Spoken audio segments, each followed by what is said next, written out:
Hi, I'm Kim Williams from Kansas State University, and I want to share some tips and tricks for making your back of the classroom demonstration with light quality a success. So the place to start with your equipment is, of course, the different types of lights that will produce the different light qualities that you want to grow plants under. A good place to start for your control is to just go with a really good grow light, which are oftentimes still a fluorescent light source. And in this style, we have a 2-foot T5 fluorescent light that just gives us a little bit more space to grow plants under. But certainly you can use grow lights that will screw into just a regular desk lamp fixture as well. Now, to get specific wavelengths of light and then demonstrate what happens when plants are grown under these different light qualities, let's start with the blues. So now we have LED lights, light emitting diodes, of course, and this is a grow light that has extra blue wavelengths of light in it. In particular, there's some additional UVA, which is outside the visible spectrum, but does have unique impacts on some plant growth. For abating the occurrence of intumescence, we specifically need a boost of UVB light. And one of the places you can look for that light quality is actually in the homeowner reptile hobbyist industry. So here's an example of UVB light. This is a 10% UVB bulb that will just screw into a regular desk lamp fixture, but has enough UVB to prevent the occurrence of intumescence on, for example, tomato, which is the crop that we use in our back of the classroom demo. And then here we have the segment that's high in red wavelengths.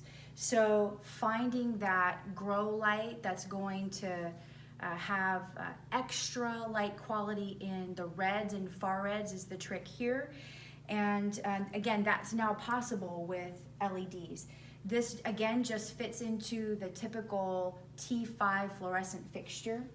And then finally, there are also bulbs that are high in red and far red. This one in particular is used in the horticultural industry for photoperiodic manipulation of flowering, and it just can go into like a basic desk lamp fixture, nothing special needed for it. So in rounding out your equipment considerations, a couple other things to think about are that, of course, you're going to want to have reflectors over your lights. That serves a purpose of not only directing the light down to where the plants are growing, but you also don't want any students like staring into a UVB bulb or anything like that. You're going to need some way to mount the lights above the plants, and so these plant stands work great in this instance. But of course, if you have a desk lamp, that's great because it's kind of got its built-in stand. And then you're going to definitely need a power strip for all the different sources of light that you're going to have going on with this demo. So one of the ways that you might consider growing the seed into young plants would actually be to use some kind of sub-irrigation method. So if you have like a plastic tray with no holes in the bottom, we call this a half flat in the horticulture industry. And then I encourage you to try a substrate like rock wool. So the great thing about rock wool is that it's got a lot of airspace. It's actually over 90% airspace, but it retains moisture as well.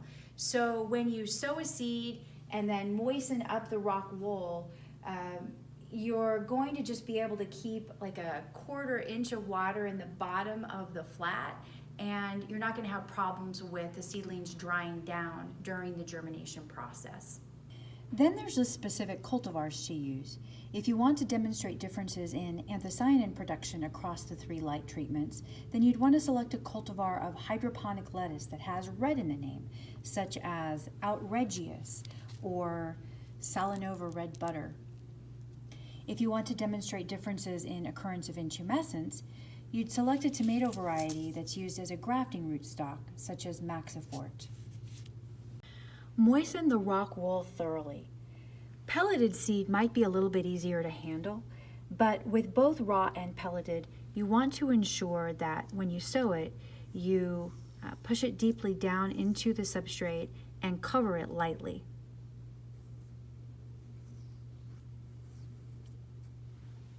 Remember that you'll need to fertilize with a complete fertilizer, one that has all of the plant essential macro and micronutrients, such as a 1-bag hydroponic fertilizer.